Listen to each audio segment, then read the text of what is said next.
这边有人还没有开始，我看一下。好的，周五到了，对啊，没有开始吗？我看开始了，时间已经动了，已经开 live 始了。我对 IG 我开了，IG 开了。好，所以大家周末 IG 好。IG 看得到吗？IG 现在还我现在开了，我现在可以了，IG 开了。开了吗？哦，开了。大家如果进来了，跟我们打招呼啊，因为我们不知道有没有在线。有了 IG 有人了。对，好嘞，各大家位同学大家好，大家晚上好。大叔中文，想不到星期五我们也来了。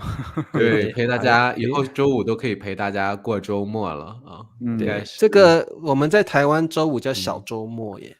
叫小周末。你这样的说法啊，我们叫小周末。然后因为周六周日是周末嘛，好，那么哇，林子和佳佳每次都守在电脑前吗？感觉对呀，每次都是前两个打招呼。佳佳跟林子，你们是不用睡觉，也不用做别的事情，每天都在等我们大叔中文的直播。对，我看Instagram 上已经30几个同学了，好快的。月莹也是月莹是来自越南的朋友。那这个因为今天茶叔等一下直播完要去参加选举的活动所以对，台湾现在在大选，明天要投票了明天那结果明天能出来吗？明天晚上就知道了。明天晚上就知道了。那我要关注一下。对，那这个各位同学，我们在这个今天的主题是要聊9个，我们3位大叔觉得最常用的此生必学成语。其实必学的好多，但是我们挑出9个。我们每个人准备了3个，但是我们互相不知道我们准备的成语是什么。然后我们要去评价一下对方找的成语到底常不常用，是不是此生必学。那我们在这个开始聊这个成语之前呢，我们有一个福利的改变要告诉大家。那我们就请Ben叔讲一下好了。来，Ben叔，我们有什么样的改变呢？就是因为很多同学说我们这个福利里边的这个视频太长了嘛，所以起不到特别好的学习的效果，因为大家已经看每周的我们播客节目就觉得已经足够了。所以福利的话，我们以后制作的福利都会更加的能够帮助同学们能够提高中文水平的一些比较实用的一些学习材料。所以就是大家可能看到我们昨天发了一个新的视频，只有2分钟，然后是以后我们都会发这种短的2分钟到5分钟的视频。所以在每一个视频里边，可能是一个大叔会描述一个物品或者描述一个事情，也可能就是我们跟大家分享一下我们今天的比较开心的或者遇到的比较印象深刻的事情，或者分享我们对某一个新闻的想法或者是观点所以这样的短视频呢，只有2-3分钟，所以大家可以听很多遍，然后你可以复述，也可以就是因为我们一定会放一些比较有挑战性的词在里边，大家可以就是多听几遍，让大家真的能把这些描述的词或者是一些观点态度的词都记住所以我们会有这样的福利的一个更新。对，而且我们在里头说话肯定会比在播客慢一些，对吧？因为3个人，而且是3个人互动的话，相对会更自然的语气。但是你比如想要学这个影子跟读，想要跟我们跟读的话，我们一个人拍视频的话，其实更适合影子跟读的方式。没错。然后我们这个2至3分钟的短视频呢，也会有字幕供大家学习使用，我觉得更适合大家自学。当然那个我们原本的这个剪辑的福利就会暂时的停止所以各位同学从这周开始，各位同学都可以看到这个新的福利。那我们大叔预计会先公开6期的这个视频之后可能就会把这个视频变成会员的一个福利了所以可能要加入大叔的会员才可以享有这样的一个影片的福利好，那么我们很多同学都来了简单快速的打个招呼佳佳、林子、月莹还有巴拉巴拉巴拉这位同学，唇胶，这一个同学竟然说不是要退休了吗？我们还没有那么 Sam，快退休，我们好要退休林子说要靠你们了。对，台湾热闹吧？对，最近台湾特别热闹，因为选举了啊。裴静来了，欢迎裴静啊，还有这个 Race 欢迎，还有 Mine 同学，没有我们的会员呢 ，Mary 啊，还有 Y Y， 还有 Eddie 来自印尼的 Eddie 欢迎。哇，周五大家都好多人好多呀，哦，周五好多人呢，真的。好，那我们就快速的进入主题吧啊，3位帅哥晚上好，这个一定要念一下。对，大家都来自哪里？记得一定要介绍一下你们现在在哪儿啊？所以我们对，大家其实也可以在我这个聊天框里交朋友嘛，互相认识。我是哪里来的？有没有在哪里的朋友啊？然后呢，我们脸书上也很多的朋友啊，有一些是我的学生啊，好多哦，好多。好的，那3位大叔，我们就先来介绍一下，到底各位同学中文学习者此生必学的成语。我们先推荐第一轮好了，每位大叔讲一则啊，最常用的，你觉得最常用或者是很重要的成语。那我们先从灿叔开始好了，来，灿叔灿叔你在 C 位啊，你在中间，你在 C 位啊，对啊，我们要 CBA 这样子啊。好的。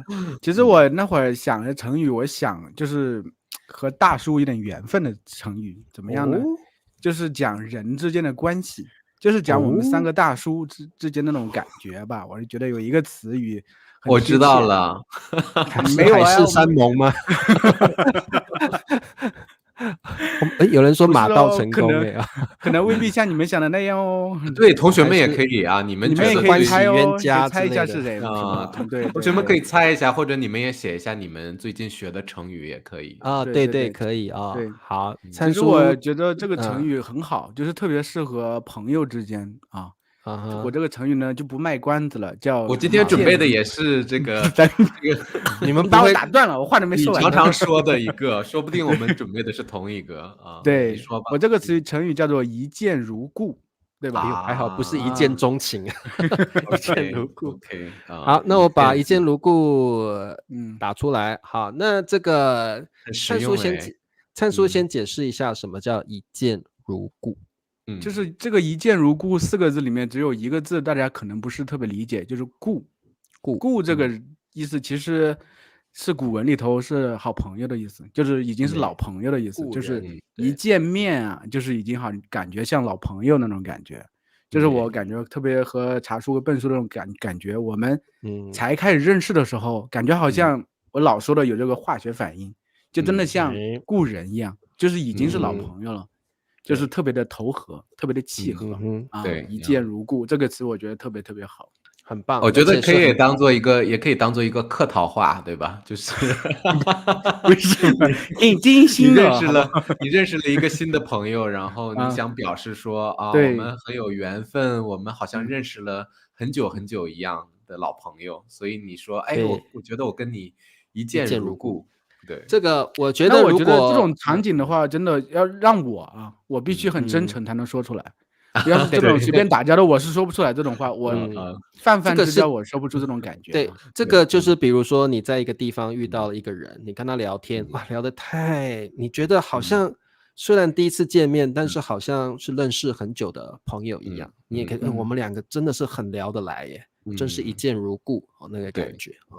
所以这个成语我认同，很常用，而且是很好的成语啊，就让人听了开心的听了开心的成语啊。好 ，OK， 那我们有月莹同学说画蛇添足这个也常用啊，这个常用啊，常用可以。一个人做了一些多余的事情，对吧？可能就是没有必要做，你做完之后反而让别人觉得你多此一举，画蛇添足，其实更常用的是我给你们举个例子，比如说笨叔之前头发太长了，他去剪头发了，对吧？剪得可帅了，然后他突然发现，哎呀，我把眉毛本来就很帅，不需要剪头发，什么剪头发是多此一举，把眉毛修一下吧，结果眉毛修坏了。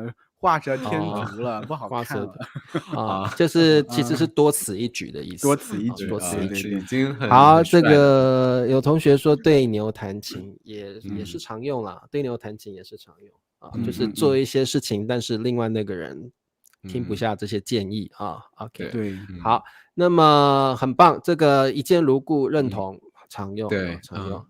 好，那所以大家见到我们嗯有没有一见如一故见如故的感感觉就是你们对，像我们见到的3位大老朋友，叔，好有没有像很亲好像切的是好朋感觉？对，很亲切，好像是老朋友的感觉。虽然对，你们可能从来没有真的跟我们面对面见过面，嗯，但是听我们讲话好像是老朋友的感觉。对，哇，你对真的，我对你的感觉真的是一见如故哦。对。好，OK，没问题。那变叔换你了。好啊，我以为刚才我以为我跟灿叔想的是一样的啊，因为是灿叔不一样的每次就是介绍大叔的时候总会用这个成语啊，所以我今天准备的这个成语就是总会用机缘巧合。机缘巧合，机缘巧合有吗？这是灿叔有常常就每次问你们3个为什么一起做大叔，然后灿叔就说啊，机缘巧合的。机缘这个字儿挺有意思，真的也好好机缘解释一下，巧本叔合。机缘就是有很好的机会和缘分啊，然后巧合就是很巧的，就是我们很合得来，对吧？机缘巧合怎么说呢？就是说，就感觉我们不是故意去计划的，但是呢，就是也不知道为什么，可能是因为这个缘分，让我们3位大叔就是觉得，哎，可以一起合作做一个播客。我们从来都没有过这个计划啊。对，然后也可以是，比如说，我之前也没有计划去认真的做大叔，可能就是有自己忙的事情，但机缘巧合的大叔就变成了我生活中的重心，是从一个不太重要的事情，慢慢的变成一个优先的要去做的事情。特别是你在没有刻意的计划下，这件事情就发生了，有点像这个上天的安排那种感觉。这件事情就突然在你人生发生了这件事情，机缘巧合。就人生中很多事情都是这样，就是你很多事情好好的准备，想半天，思量半天，最后反倒根本不像你想的那样。很多事情莫名其妙，真的，我看一个同学写了一个莫名其妙的就发生了，莫名其妙的就发生了，刚好有这个机会，有这个缘分，碰到对的人，他就开始了。对有时候我问同学们，你们怎么找到大叔的？怎么订阅大叔的？可能你们就是机缘巧合的，突然在那一天，那天 YouTube 就突然把我们的视频放在你们的 YouTube 的首页，所以机缘巧合的你们就看到大叔的视频。对，好，就有点像上天的安排一样啊，机缘巧合，有时候也可以用在谈恋爱方面。机缘巧合的，你就遇到了你的爱人，你就遇到了这个可能你去赶飞机，然后你迟到了，然后你就在那儿要等下一个飞机，要等5个小时。那这个5个小时你就遇到了你的未来的爱人，真命天女，对，真命天女，机缘巧合下你就遇到了你的真命天女啊，对不对？对，好，同学们真的是这个所列的成语应有尽有。同学们真的好多成语，还有怎么还狗眼看人低，狗眼看人低啊！我们说可遇不可求吧？对，可遇不可求，可遇不是可见啊，我们说可遇不可求，就是机缘巧合下你遇到了，但是你刻意安排，可能你还遇不到。对，这个词儿也是很好的，很棒的一个词。就生活中很容易就是机缘巧合的遇到一些事情。国富民强吧，因为民强，因为不会国富民强啊，国富民强。好，各位同学，你们在这个学习成语的时候，因为成语大部分是固定的字，可能不太能改的啊。好，那但是开玩笑的时候，可能有时候改啊，就是可能做广告啊，你觉得我可以换一个音啊？会，对，就是有时候我们会用双关语之类的就是让它有不同的含义啊。好，那这个茶叔介绍完自己的之后，我们来看一下学生会的成语有哪些？好多呀，好多呀！我要讲一个是，我觉得灿叔跟变叔也有这种感觉是特别为我们大叔所找的一一个成语。怎么我们都想到一块去了？这么默契啊！我们真的是机缘巧合。我看到灿叔跟看到变叔，我马上就想到这个成语。这个成语叫大不如前。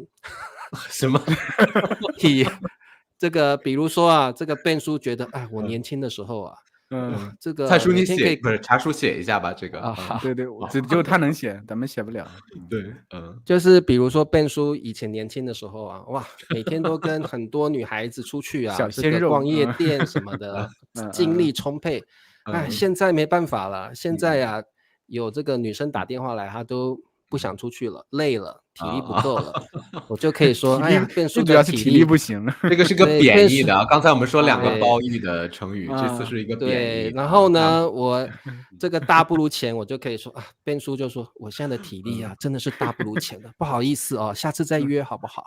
所以就从小鲜肉变成了大叔啊。对，已经没有像以前精力那么充沛了啊，所以我们就可以说大不如前。Sam 那这个给的2个例子不错啊，可以是体力大不如前，也可以是记性大不如前，还可以是容貌啊，对啊，都可以，还有各方面的东西都可以。成绩也可以，以前名列前茅，结果可能现在没有以前好，甚至现在成绩没有那么好了啊。你可以说我的成绩大不如前所以可以用在任何以前很好，现在却没有那么好的情况下。那这个成语常常用来形容体力会比较多一点，好吧？特别是男人男人体力大不如前为什么？记性也可以，记性也可以啊。对，好，那么我们3位大叔讲完之后呢，这个一个是机缘巧合，是Ben叔的然后灿叔是一见如故，那茶叔的是大不如前。我们评论一下这3个成语到底哪个是真的常用？大家觉得哪个更常用一点？但我们这个3个可以串联在一起啊，就是首先机缘巧合，怎么串联？3个在一起，然后我们3个聊聊天，一见如故，对吧？然后过了20年之后，我们3个人的体力都大不如前，是吧？所以我们为什么要取名叫大叔中文，不叫鲜肉中文？就我们的感慨说，哎，真是大不如前了呀，体力不是那些小鲜肉了呀。所以我们叫大叔中文，对吧？对，你们大家一定要给我们点赞啊！就是不然的话，不然我们再过20年就真的不行了。我们发现我们新的播客节目就是对啊，我们播客的这个点赞大不如前啊，我们的会员人数也大不如前了，对不对？现在会员都退订了好多，要支持我们。现在人数也大不如前了。这样讲起来，大不如前也蛮常用的很常用，很常用好。那么我觉得评论下来，一见如故，我会给他1票。一见如故是常用的一见如故好，那同学们实在是，各位同学，你们是偷偷去翻成语词典吗？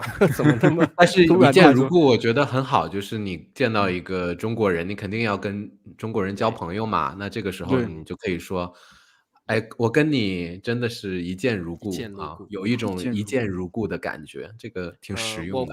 我跟人家聊天，我会喜欢听到人家这样说，跟你聊天真的是一见如故，好像遇到了好朋友一样好，一拍即合。这一轮灿叔赢了，我觉得。对，灿叔这个比起来，灿叔这个是常用是比较帮助同学们能，而且是正面的。对，正面的大家不要乱用那个大不如前。好，黄粱一梦，很深的成语，不过很棒顺其自然吧，这个很顺其自然也很常用，顺其自然。良药苦口。其实我再说一下，就是其实很多人会觉得成语是不是都有故事在后面？其实很多成语也没有故事，没有，对，它就是这样，就4个字儿，对，就人山人海 ，People mountain people sea，People mountain people sea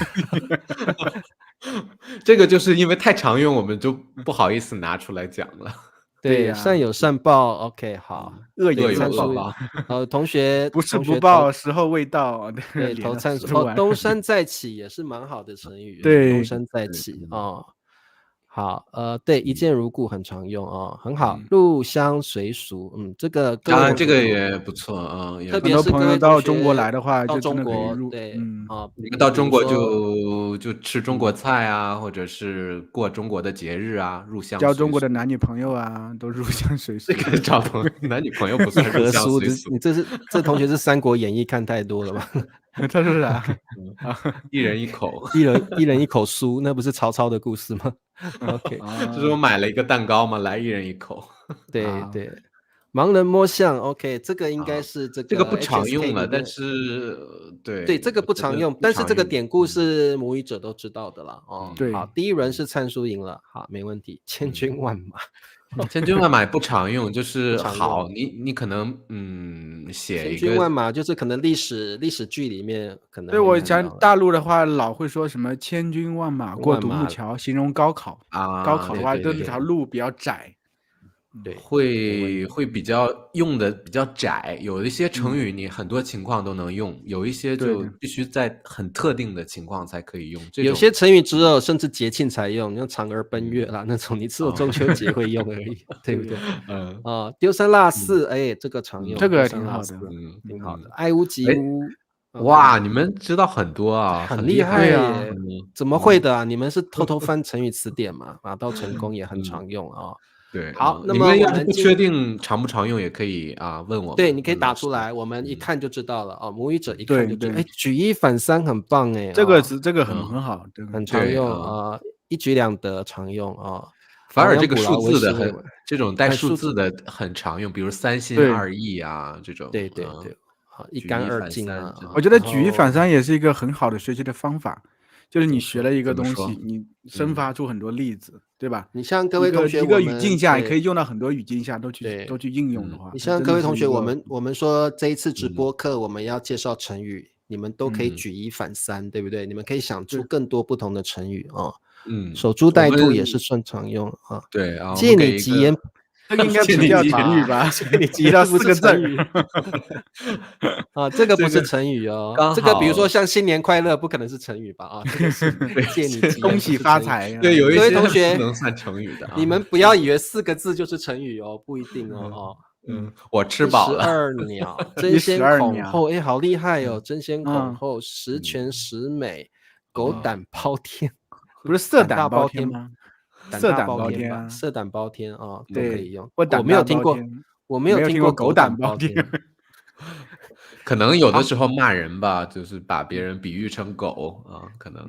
可是比较会说色胆包天，色胆包天不是成语，但是你可以玩这个成语。乱七八糟算是成语，算将心比心也不错哇，将心比心很好啊，将心比心，乱七八糟是成语啊，感觉恭喜发财，这个感觉夸一夸同学们，感觉就完了。没心没肺是狼心狗肺吧？是不是？没心没肺也有说也有这个说法，是不是同学们一边翻词典一边打呀？感觉大家怎么比我们自言自语 ？OK。好了，我们不能再介绍同学讲的了。我们这 IG 里有个朋友说，就抱抱吧，这叫什么？抱抱我吧。他可能需要我们的这个抱抱了哦，所以他不是要讲同病相怜。IG 上有人写同病相怜，我觉得是同病相怜很好，对，很好的成语啊。IG 上也有很多同学给我们一些成语啊。这一个那么在家靠父母，出门靠朋友。这是好的俗语了，俗语这个算俗语啊。OK， 好，一诺千金很棒，一诺千金啊，对，东翻西找吧，东翻西找不是成语吧？有个同学说，接下来进行第2轮吧，等不及了。对，等不及了啊！好，对我们不能再介绍下去了啊，我们第2轮会讲不完。来，第2轮我们先请灿叔好了，灿叔来。怎么又是我？对啊 ，C 位啊，C 位开始。好，其实我找了好多呢，7、8个呢，我先讲一个，让我看一下。就是你们看我现在是不是感觉刚才笑的也都有点眼泪了？大不如前是吗？颜值大不如前，笑没2口就哭了。对，其实我觉得就是我们好多时候总觉得这个也，没说完呢，也差不多。就是眼泪的话，很多时候感觉是很伤心流下的，但有时候也很快乐的流下的，对吧？刚才茶叔说喜极而泣，对，还有一个词叫做热泪盈眶。热泪盈眶，热泪就是很开心的眼泪，盈呢就是满了。这个眼眶里都是眼泪，还没有流下来呢。你的眼泪没有流下来，就是你很激动的时候，可能笑啊，或者是很感动的时候，你的眼泪。奔书上学的时候，哇，我又考了100分，激动的。我觉得这个成语值得我们需要使用一些例子来告诉同学们啊。不过乐就是你的眼泪还有体温的感觉，对不对？对啊，这个盈就是满的意思，泪是眼泪啊，对，眶是眼眶，所以你的眼睛里都是泪水那个感觉。但是怎么样的情况我们会用这个热泪盈眶呢？一般是很开心的时候，遇到什么特别好的事激动的时候，热泪激动开心感动，激动对吧？感动。比如但说是笑的热泪盈眶可能不说，就是激动的吧，开心的可以吗？对，总是有发生什么好事情了，会热泪盈眶。热泪，比如说那这个，比如说男朋友跟女生求婚，女生会不会热泪盈眶？这个求婚的时候会热泪盈眶，求婚的时候女生会热泪盈眶，对不对？那还有就像刚刚灿叔说的，比如说考试考得很好，HSK 通过了，我通过 HSK 6级了，热泪盈眶会。或者灿叔说当时我儿子出生的时候，我感觉很感动，对，很感动也热泪盈眶，眼睛感觉就湿润，突然之间觉得啊，有个生命，他是我的孩子，对，突然来到了我抱着了，这么亲，就感觉整个人就是很感动的感觉，就是爸爸第一次有这个热泪盈眶，对，这个很好，这个例子很棒，对，就是你人生一个难忘的一个经历，会让你热泪盈眶。或者灿叔突然给我5万块的红包，我高兴做梦热泪盈眶，然后热泪盈眶后就醒来了，原来是做梦。哇，这同学帮我们讲 C 位的意思哦，重要的位置啊。对，好，这个时候茶叔就醋意大发，梨花带雨。我们3个大叔是不可能梨花带雨的，在讲那个姑娘，漂亮的姑娘。那个姑娘哭得很伤心那个样子，哭得很开心，又很漂亮啊。我们台湾说梨花带泪，你们说梨花带雨啊？对，我们说梨花带雨。我们说梨花带泪啊，不过是一样的意思。梨花是白色的嘛，很漂亮。对，就是哭得很女生啦，哭得很伤心。但是不常用，是那种描述啊，好像你写一本小说啊，你可能。而且这个算是比较书面语的一个成语，比较少用。是的，醋意大发。醋意大发就是灿叔只给我红包，没给茶叔红包，捶胸顿，我就会捶胸顿足。捶胸顿足，怎么我没有红包呢？怎么这么偏心？怎么不给我红包？我就会捶胸顿足，真偏心。无所不知也很棒哎。这同学们很会想成语。是无所不至吧？应该没有无所不知，都有无所不知也有。无所不知是什么都知道，对。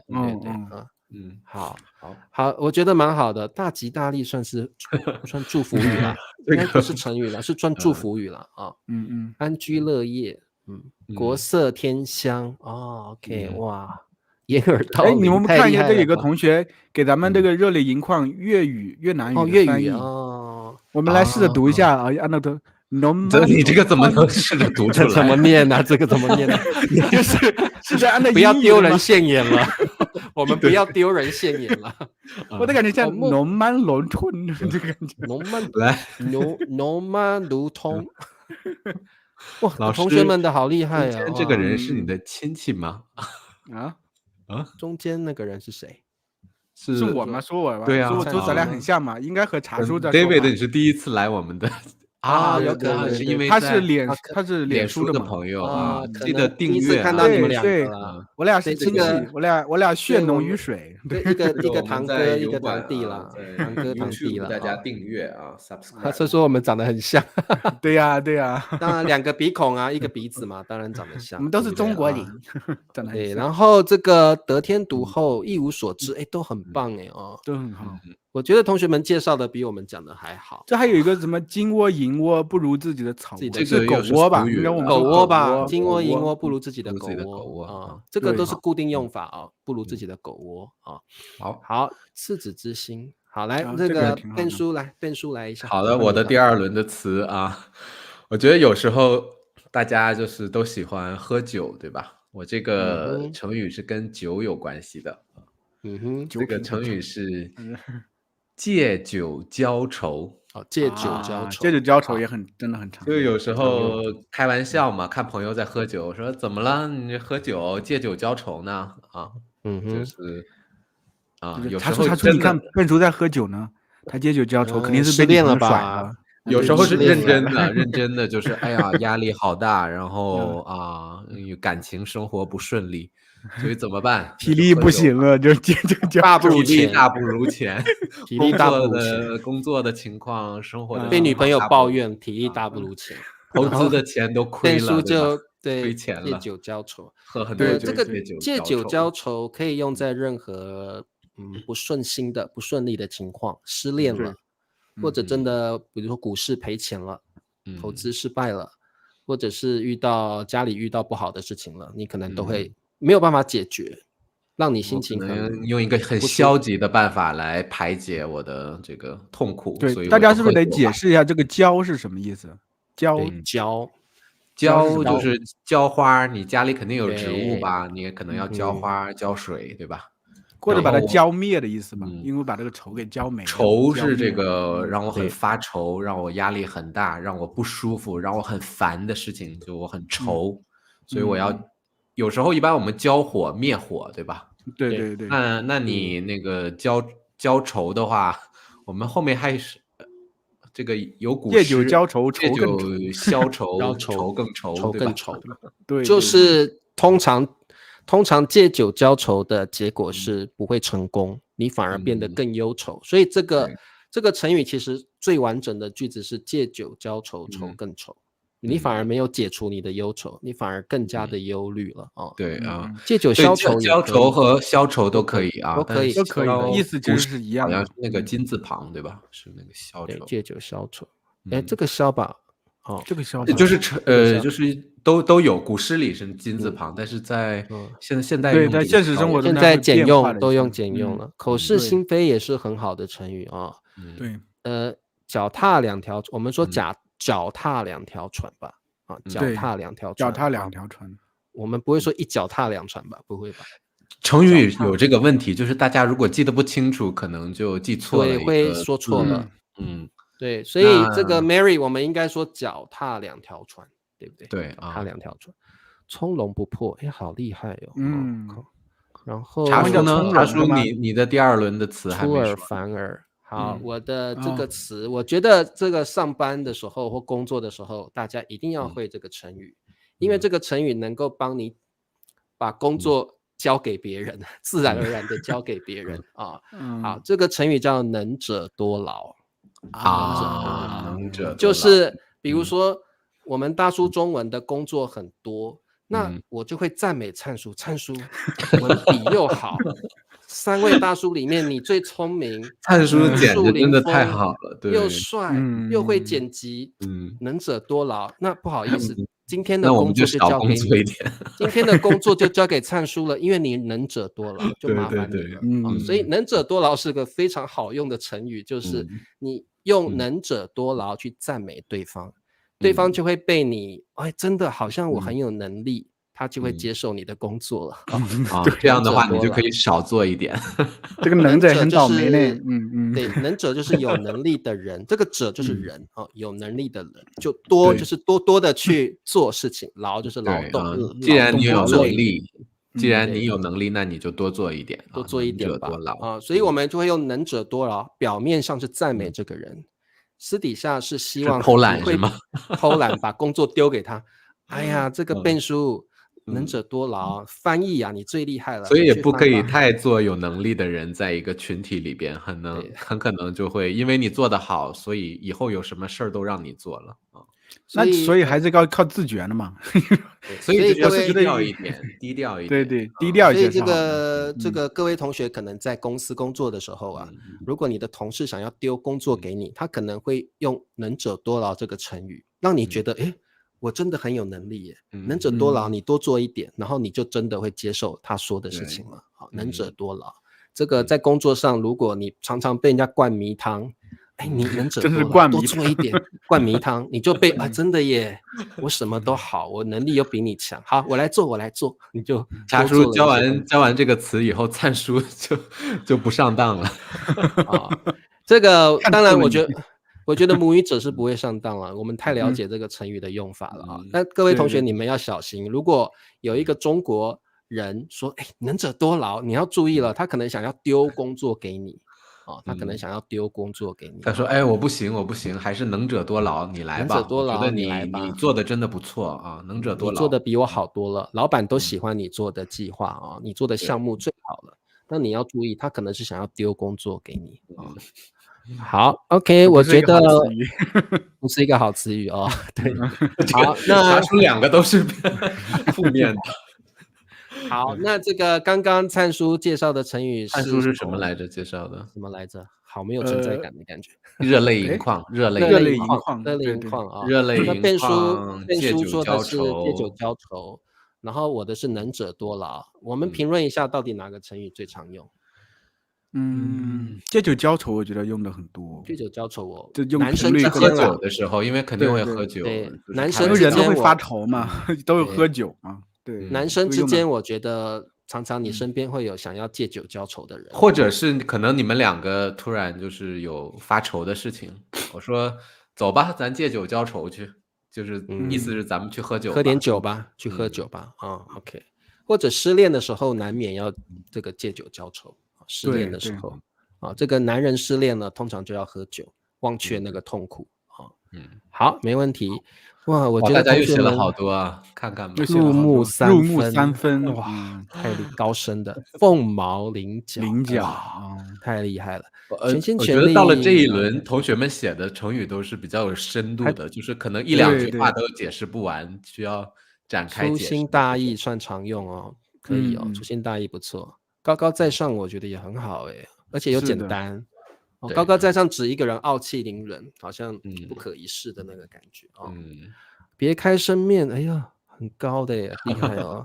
林子掌握了很多很好的词语，一举之劳，一举多劳呗，举手之劳，举手之劳吧，没有一举之劳啊，一举两得啊，没有一举。我们有举手之劳或者是轻而易举，这两个可以起用。举手之劳，大家成语一定要写对哦，不然我们会听不懂那个意思哦。好。一举两得吧，就混了。这个同学是不是混了？就是对，举手之劳跟一举两得，分秒必争哦。自知之明，哎，都很棒。自身难保，哎，这个同学们说的成语，我觉得也都很常用哦。对，好 ，OK，一石二鸟也不错。成群结队，成群结队 ，OK。成群结队，我觉得一般如果是这种描述性的，我们一般不太把它当成成语啊。对，成语一般是你可能说出来之后，你表达了，你把一个很长的一个意思、复杂的意思4个字简单的表达出来。对，好，锲而不舍，三人成虎，可见一斑。哇，这个。我觉得各位同学一定都是自己这个有翻那个成语词典，不然。但林子用错了啊！三人成虎不是这个意思，他不是说好的意思。我觉得林子可能觉得我们3个人一起合作是很厉害的事情，但三人成虎是贬义的啊，谣言指谣言啊，谣言的意思。谣言。好，身不由己，我很喜欢的，这个很棒，好，很棒的成语。我们有时候生在这个世界上。做很多事情身不由己，没办法。一见如故，这个我们刚才聊了，讲过了。OK， 愚公移山，好 OK， 好，愚公移山 HSK 愚书移山故事，就我们就是可以这个可以换用，就愚书移山，就是形容我们大书商中文的愚书移山，情非得已，哎，这也很棒哎啊！我们快一点把最后一轮做了，正好还差3个，我觉得还有时间。好的，那来 C 位灿叔来，让我看一下啊，等一下。好，这我就挑一个，这个是形容我们这个大叔里面真正的 C 位的拥有者啊，不是是茶叔。因为茶叔呢，每回到我们播客的最后都会升华总结啊，然后说出来之后，让我笨叔都目瞪口呆呀！天哪，怎么这么会说？对，所以然后我觉得有一个词儿特别特别能形容他这个说话这个口齿特别清楚，然后呢特别好啊，总结特别好，叫做口若悬河啊。口若悬河啊，好，这个词要解释一下。口若悬河，好。这个其实要有画面感的话是有点恶心。你看啊，口就是嘴巴，悬河就是瀑布，嘴巴这里一个瀑布流下来，好像，对，若好像，嘴巴一张开，然后一个瀑布就是他说的话啊，一直流下来，一直流下来，很顺畅，不会停的，不用想，真的是茶话就嘟就出来了，对，不需要。我说到一半我停了，然后我就 Q 茶叔，然后茶叔就开始口若悬河，这个茶叔开始吐就可以吐文字，吐痰。口若悬河就是这个人口才很好，几乎不需要思考，对吧？滔滔对，不绝滔滔不啊绝的两个可以连起来用，对，对啊，好，我打一下滔滔不绝。那这个口若悬河基本上是一个非常棒，各位同学在写作的时候啊，用口若悬河也是个非常好的这个成语啊。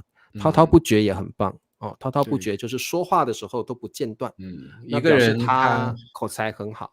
他在自己的领域，可能自己熟悉的一些方面，然后他在分享他的看法的时候，可以滔滔不绝地说，滔滔不绝，对对，辩才无碍了啊。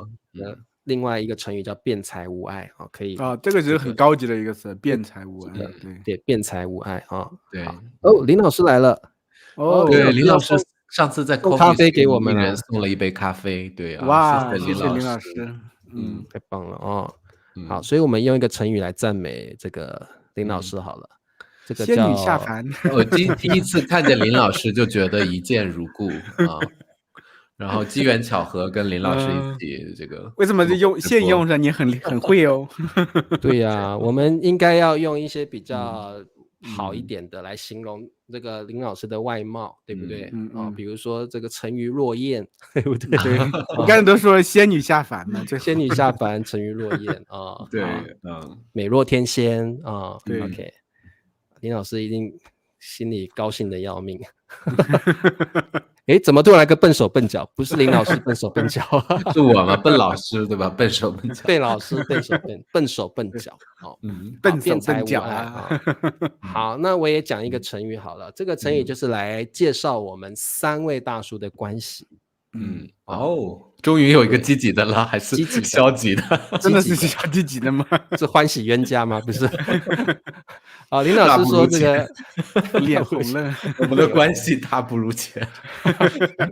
不过这个如果用在关系大不如前的话，这个是使用上是可以的了啊。对对对，关系也可以。我要用的就是我们三位大叔的感情。这个经历了1年的合作，如胶似漆，坚若磐石。如胶似漆，如胶似漆一般是形容夫妻比较多了啊，夫妻夫唱妇随那种感觉。开玩笑的啊，这个情况不适用。我们三位的关系没有不三不四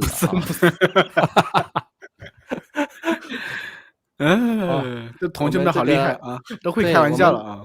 对，我们的关系呢就情同手足。对，好像兄弟一样啊。对对，所以这个成语呢，就是其实我们不是真正的亲兄弟，但是呢，我们的关系感情很好，每天都聊天，每天都交换彼此的意见，所以我们就情同手足，好像真的亲兄弟一样。手足的话，一般就形容像兄弟一样这种感觉。对，我们说手足之情就是兄弟之间的感情啊。对，其实但是我们不是真的兄弟，所以我们可以说我们的感情好像兄弟一样。这个同就是好像跟什么一样，所以我们的感情好像跟兄弟一样。所以各位同学，手跟足其实跟你的关系很密切，对不对？我们一定需要手跟脚嘛，所以这边的手跟足形容的是兄弟，情同手足。所以我们说手足英语是说什么 brotherhood， 对 brotherhood 所以这个手足情深就是表示你们兄弟的感情很深，手足之情表示是兄弟之间的感情啊。对，就是跟兄弟一样，跟亲兄弟一样的感觉。对，所以这个我可以说，我记得那个《三国演义》里头有一句话，女生是不是说情同姐妹？不说对，女生情同姐妹。对，《三国演义》里头有一句话，其实不是特别好，但是它是也很常见。就是兄弟如手足，女人如衣服。这个现在就是在这个在古代的话，这个感觉这个有点这个女生女生要用情同姐妹不能用情同手足，手足一定是指男生兄弟之间那刚刚灿叔说的比较是我们男生之间会这样说啦，这个我们是情同手足，这个怎么说啊？兄弟如手足，兄弟如手足，女生如衣服，就是这个开玩笑啊，没有开玩笑的。男生之间，《三国演义》里头就是刘备、关羽、张飞3个人，他们是不是亲的兄弟，对吧？他们是异性的兄弟，真的像真正的兄弟一样，所以这句话形容他们的关系特别好。没错。好，那情同姐妹这个，我看电视剧里总是也有说啊，我们情同姐妹，但最后都是塑料姐妹，塑料的是吗？不是塑料姐妹假的姐啊，你们会这样说啊？塑料姐妹，塑料姐对妹就对对是 plastic sister， ，plastic 意思就是说 sister 她们 hood 好像姐妹一样，但实际上她们这个啊感情不堪一击啊。相知对对对对恨晚啊，就是巴不得早一点见面，对不对？好，就相见恨晚或相知恨晚啊。好 ，OK， 对这个我觉得也蛮好，我们台湾会说相见恨晚了啊，我为相相知恨晚，相见恨晚都可以，都可以，都可以啊。嗯，呼朋唤友，就是要干嘛？你叫干嘛去朋友过来？喝酒是吧？啊，三借酒消心二意愁是吗？三心二意很常用啊，三心二意。对，好，那我知根知底们也不错啊，我很喜知根欢知底啊汤米知根知底也很好。对，这个我们3位大叔已经介绍完9个这个，我还没介绍，没有笨叔还没有啊？笨叔还没吗？对啊那笨叔来，笨叔来。我的其实就是刚才玲子说的三人成虎啊，我其实有准备这个啊，因为就是最近我也遇到一个小的情况，就是我加了一些教师的群嘛，然后有教师群里，然后突然有一个老师说，哎呀，笨老师他把我删了啊，他真的是不给我面子，然后他很高傲，他就是加了我的好友，他把我删了啊。但其实我加了大概有100-200个老师吧，我就删了这一个老师啊。你为什么把他删掉了呢？啊，因为他就觉得我加了你朋友，你就是我随时随地可以聊天的朋友啊。就其他老师加我，可能问我问题，我马上回答，但我很忙啊，他一直发跟我聊天的那种感觉，我真的我懂啊。然后他这么说完之后，另外的老师他不了解这个情况，他就说啊，那如果一个人在通讯录上把你删了，那真的是那真的很伤心呐。然后另一个人说，对，如果是我也受不了别人删我，就大家聊着聊着，好像我就是一个那么坏的人。对，就哇，我后来才看到，然后但是因为大家都讨论，已经讨论完了，去聊，对，就把整个在那个群里给我的形象就好像塑造的特别的差，就很喜欢删人的那种感觉啊。对，所以那你是怎么应对自己这个情绪的？就借酒浇愁吗？我没有借酒浇愁，我就在那个群里就写了呗。我就说老师，其实您是我唯一删除的老师。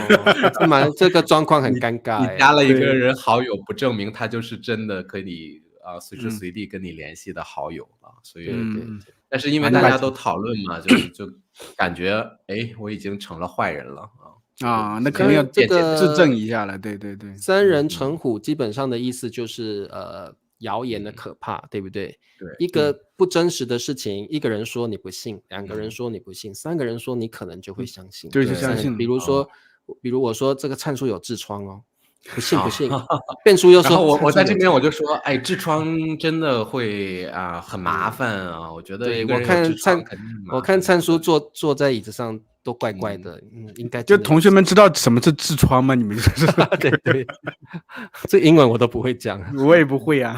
什么 here 什么我也忘记怎么说了啊。好，这个好就是谣言的可怕。一个人说你不信，2个人说你不信，3个人说你可能就会相信了啊。对，四面楚歌，我说实话不常用，对不对？不太就是很少有这个用到，很少用，有典故没有错，但是我们也都知道没有错，但是说实话不是很常用，因为是比较一个没有什么真正适合的场合去用，没有一个情境。对现代来讲，没有这个情境可以用。贫如洗白，Tracy 这个什么贫如洗白，一贫如洗吧，一贫如洗吧啊！各位同学，成语要写对，贫如洗白。洗白是说一个人他被人这个污蔑了，抹黑了，所以他需要一下。笨叔把自己洗白了，后来洗白对。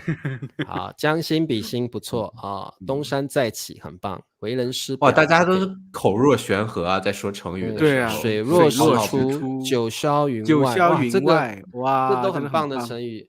其实这边我们最后呢，就是跟各位同学说，这个中国几千年的历史啊，这个成语不计其数啊，即使是母语者，我们也没办法掌握所有的成语啊，所以各位同学觉得日常生活中常用的成语，值得学的成语去学就好了，不需我觉要觉得得大家聊的时候就遇到几个问题，第一就是它到底是不是一个成语，对吧？有的可能4个字在一起，不是4个字在一起，它就是成语啊。 1、2、3、不是4，就是祝你天天快乐， 5、玩得6、7、开心， 8玩得开心，这个不是成语啊。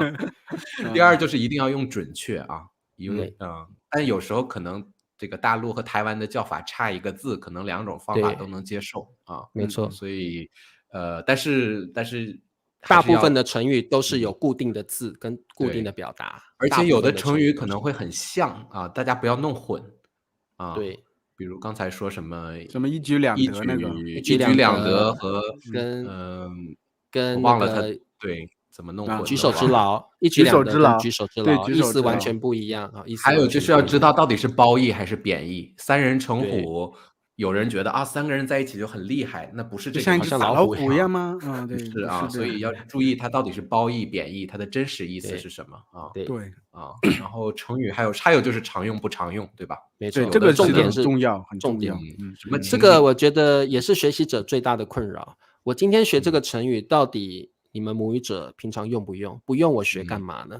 所以这个我们大叔其实也会思考这个问题。或许有机会啊，我们会思考这样的产品，介绍常用的成语。因为市面上有很多成语词典或成语书，其实它介绍很多你们不需要学用不到的，用不到，很少用。对啊，比如说林子，你四面楚歌这种学来就是真的是没什么用。但我看到什么最常用的100个成语里边，真的感觉有一半都是不常用的，不常用的。而且就是因为中国的成语有个特点，很多成语都有背景故事，都有故事。但是呢，真正很多有故事的成语，它并还不常用。对，它已经没有那个背景了，它已经没有那个语境了，我们平常就不用的。对，所以我们在这里建议各位同学，就是不需要刻意的去学成语了哦。你在跟母语者交流的同时，你就会听到这些成语了。然后你到时候再来去研究这些成语，怎么会用在这些情境里面？我倒觉得不需要很刻意的去学习。有的学生去背那个成语词典，其实这是没有必要的事情，因为你可能背了一大堆根本用不到的成语。你可以在别人跟你聊天时候说出来成语之后，你把那个成语记下来，就不需要自己去主动学，你可以被动的去学习一些别人真的在生活中用的成语啊，你的中国朋友说的这些。好，各位同学还在拼命的这个表示自己的成语很厉害哦。好，太棒了，各位同学，我们很觉得你们这样也很好，举一反三嘛啊，我们讲一个成语，你在想其他的成语。其实你们在翻这些成语词典或回忆这些成语的过程，你是在复习，你就对这些成语的印象更深刻啊。那我们今天的节目的目的也算是达到了，对不对啊？好，那么今天谢谢各位同学来参加我们的9个此生必备的成语。既然都讲完了，对，而且真的讲完了。不过各位同学其实今天的直播课也学到更多了，因为同学们就列了大概不止了，可能50、60个有了所以这个你们如果对同学们这些成语也很好奇的，也可以自己去查一下成语词典谢谢大家留言，然后准备跟大家说再见了。那记得各位同学想要支持大叔中文的话，可以到油管加入我们的会员，支持我，或者订阅，告诉你们的朋友订阅我们的频道也可以啊。对，还可以买咖啡是吗？送咖啡也可以买咖啡，可以买咖啡，像林老师一样买咖啡都可以，长知识了好 ，OK， 好，那我们在这里呢，谢谢3位一体老师，3位一体老师，就好像连体婴的感觉。因为我们情同手足，我们3位情同手足，体力大不如前的老师要跟大家说再见了好，大家再见喽，再见喽，我们下次再聊。对了，各位同学，我们以后是周1跟周5的晚上7点，北京时间2场直播，2场，一周直播的主题不一样，对，不一样主题不同所以大家可以想要提高中文水平的，欢迎你们准时参加我们的直播课。好，那么我们一般是讲这个学习方法，我们会介绍一些或者大家带着问题星期一带着问题来，对，星期5我们会学习中文的这个俗语、成语啊，俗语之类的，一些很难翻译的文化的东西啦，都有可能。文化，对，好，那各位同学好好学习哦，不要后悔莫及了。好好学习，天天向上。天天向上。好，3位体力大不如前的大叔跟大家我们要说再见。走了，再见，再见，拜拜。